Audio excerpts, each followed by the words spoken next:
Good morning guys. Dito na po ako sa Coastal Roads. Coastal Road. So ang drop off kasi doon lang sa dulo. Kaya naglalakad ako. Bawal na kasi pumasok dito. Tama ba? Unlike before kasi doon sa kabila ang drop off area. So nakapag pa ako. Mas malapit yung nilakad ko. So yun. And nagtaka ako bakit mas marami ang hindi naka singlet, naka ganito. Yung suot nila is iba. Anyway, natin magawa. Dito na yung event area. Kaya papakita ko sa inyo pag nakarating ako doon sa loob. This is the event guys. Event area. The event.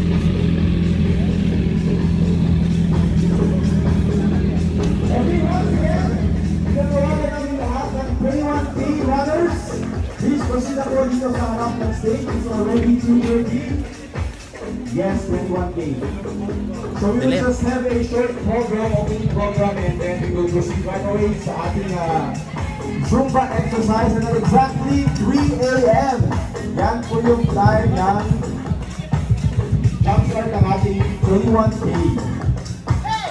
Alright, nasaan ang ating 21K runners? Please, dito po sa harap ng stage. Please gather here, stage. Start our Zumba exercise.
Hello guys, nakaikot na po tayo.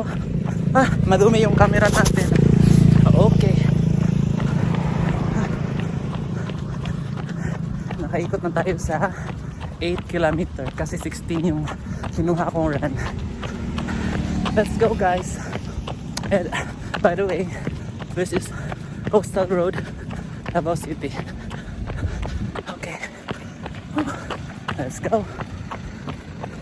Grabe guys, halos wala akong shoot kanina, hindi ako nakapag-video kasi sobrang busy. Tawag nito yung kailangan mo habulin yung oras mo. Sandali lang kasi yung camera ko medyo blurred. Siguro madumi, dali lang. Ayan, medyo clear na tayo guys. So dito tayo sa finish line, nakatapos ako ng 1 hour, 31 minutes and 28 seconds sa 16 kilometers. Yan. So my goal was 1 hour and 30 minutes or before 1 hour and 30 minutes, but unfortunately because of my cough and cold, syempre mahirap huminga, inuubo tayo sa daan. Still, hindi tayo inabot ng 2 oras, and this one is a big achievement for me. Kailangan natin huminto sa mga tawag nito water station kasi we need to hydrate ourselves. Or I need to hydrate myself kasi nga barado ang ilong ko. So whenever I drink water, nakakahinga ako ng maayos. So for me, it's still sub 130. For me. Dami oh. Ang start ng ano nila, 6 o'clock. So almost 6 o'clock na. Magpa 5:30 na. So 6 o'clock ang start ng kanilang awarding because marami nang natapos na 21 kilometers. 21 kilometers, pinaka-konti yata, and then ang pinakamarami is 5 kilometers. So there are 4 categories, 21, 16, 10, and 5. Ayan. And then we have the same medal, ganito. Yan, the same medal, and I think ang kaibahan lang niya is yung distance. Yan. Kasi as I have noticed, same lang yung laki. Pero usually sa mga ganito na run, pag anong tawag nito? Pag malayo ang distance mo, mas malaki ang medal. Usually ganon. Dito, same lang sila. Yan. Distance lang ang iniba nila.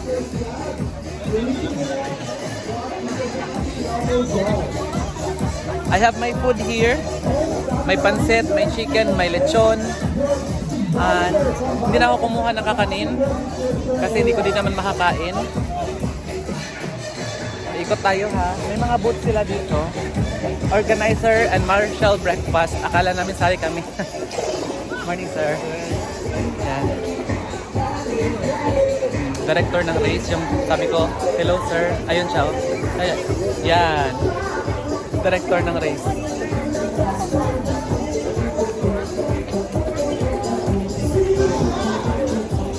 Meron silang benta dito ng mga shirt, caps, full caps, gano'n. Visor. Visor ba tawag dyan? Visor cap.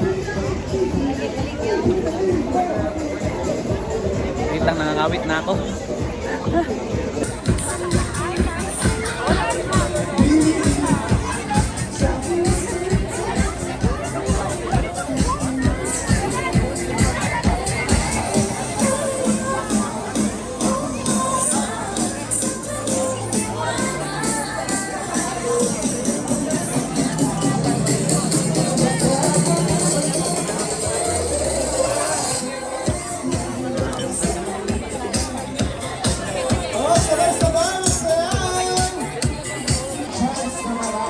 Yes, ano nga yung mga prizes natin po? Yes!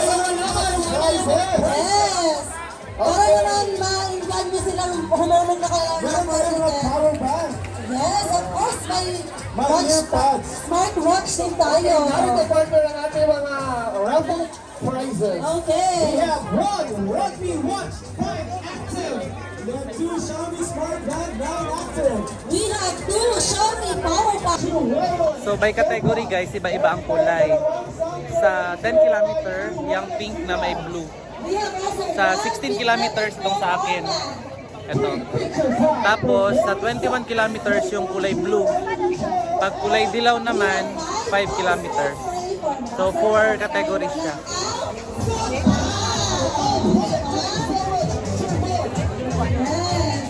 And of course, partner, we would like to thank first our sponsors. Of course, di natin makakasama ang mga sponsors. We have Bio Essence. Davao City Water District. PWD, your company. Smart Telecommunication. Uwi na ako in a while. Hindi ko alam kung antayin ko yung ano ko.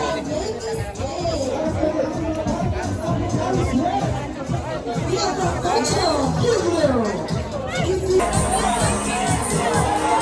Wow, dami pa nila.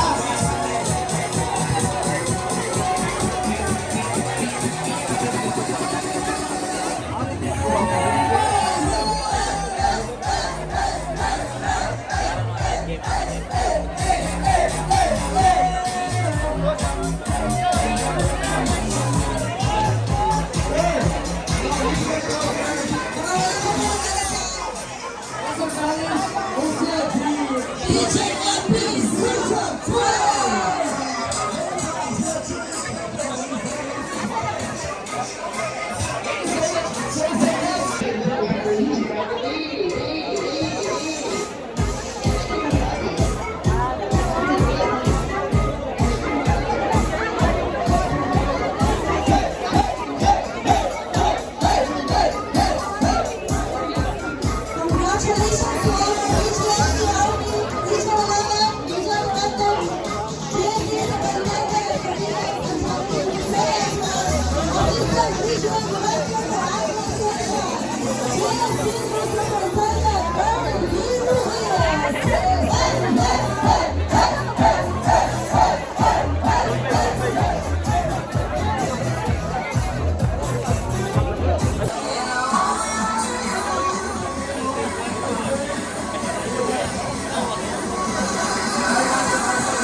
The champions, my friend. Congratulations to our winners for the male category. Uwi na tayo guys. So, saan ako lulusot nito?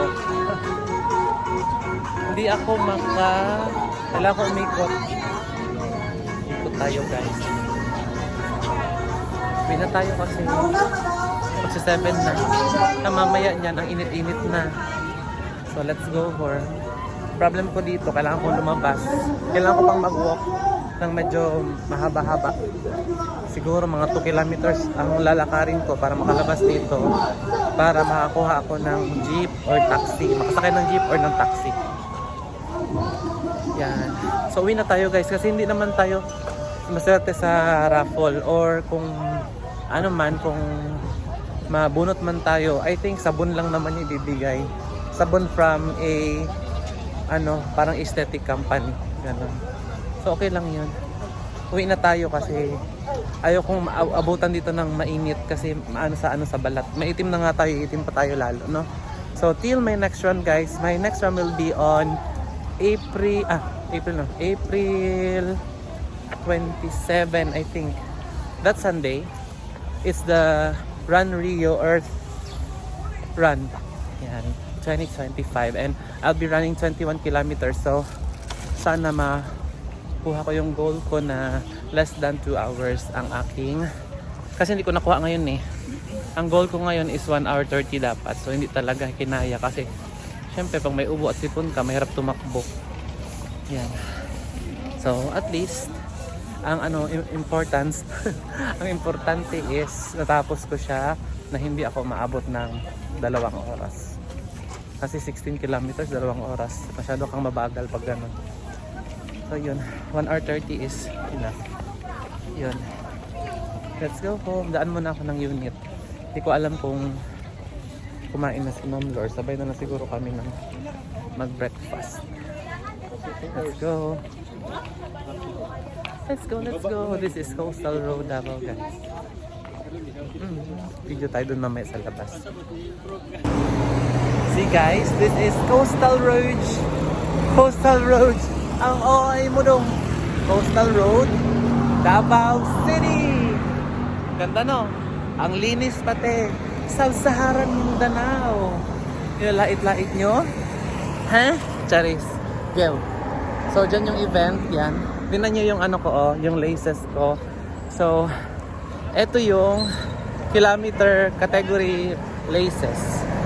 So, pag makaikot ka, doon sa 16 kasi ako, diba? So, sa 8 kilometer ko, yung turn around, ang unang binigay sa akin ay yung blue.